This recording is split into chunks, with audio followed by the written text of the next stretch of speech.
Hi everyone, my name is Rachel and welcome back to my channel. In this video, we're going to talk about my character Mylo Adler, the main antagonist of my visual novel Stellar Version 1.0.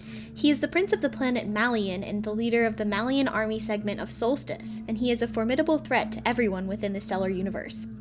Mylo is on my toy house and is also available to draw on Artfight right now, but be warned, his description contains spoilers for my game Stellar Version 1.0.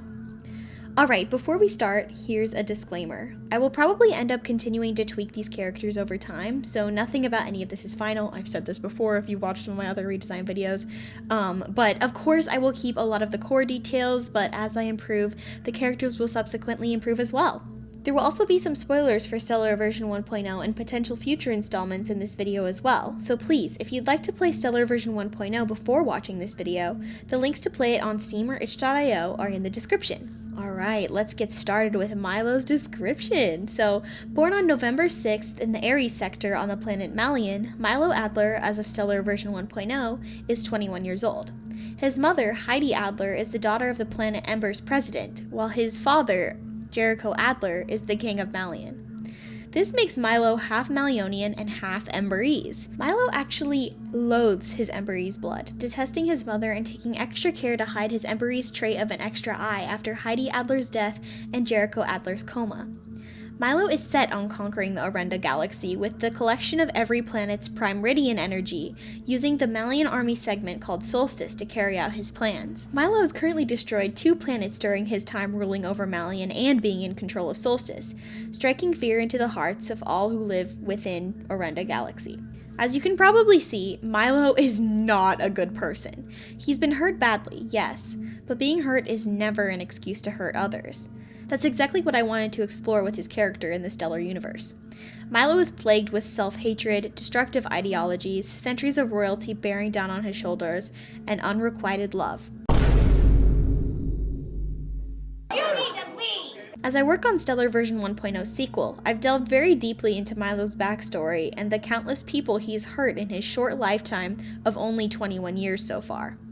I've been finding his relationship with both Charlie Fontaine and the briefly mentioned character Trixie Paisley particularly interesting, as both girls desperately tried their hardest to quote-unquote fix him. Charlie does later realize that in order to fix Mylo, he must do it himself, which he and Trixie alike fail time and time again to realize. It's quite annoying because, of course, you should have help. If you want to get better when you're dealing with something, having support is crucial, right?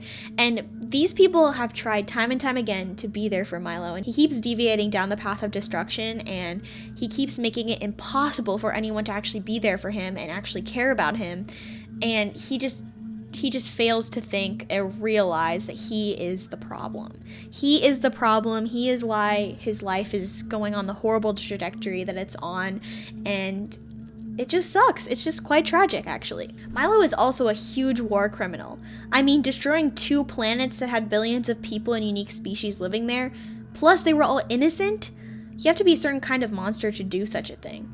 Not only that, he is a master manipulator and will screw around with anyone's psyche to get what he wants out of them. He's truly terrifying and oh so hateable. In fact, one of my wonderful friends and editors oftentimes has quite a lot to say about Mylo, as you can see by these screenshots. Anyways, Mylo is elegant and sickeningly sweet. He's really good at disarming his opponents with just one eerie smile and a bit of good rapport.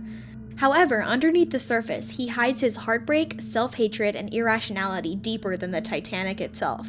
That's why it's so awkward for him when a random teenage girl he's never met knows most of his lore.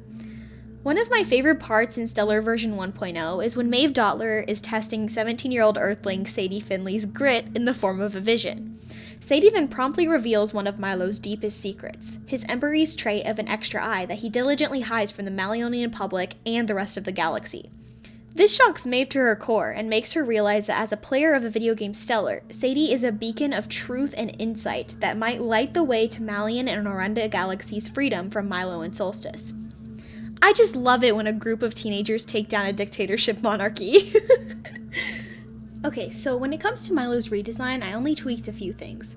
I decided to make his sunglasses of choice aviators, and I also adjusted his jewelry. Before, his jewelry was kind of non-specific, so I added a solstice logo to one of the many red jewelry pieces he is wearing, which I think is made out of pure prime meridian crystals, to shake it up a little and showcase that he is the head of Solstice. Everything else is pretty much the same between his vest, tie, white button-down, and sheer black cape. I also designed his pants and shoes, since this was the first time that I was drawing his full body shot. I think he looks elegant with a tinge of evil, which is exactly what I wanted for mylo Adler's design. Thank you guys so much for watching this video! If you haven't played Stellar version 1.0 yet, and I've piqued your interest with this video, despite the slight spoilers that I revealed, you can still play it down in the description below. Also, Art Fight is still going on for a limited amount of time, and I'm currently trying to revenge anyone who attacks me, so please hit me up there if you'd like. See you guys in the next video.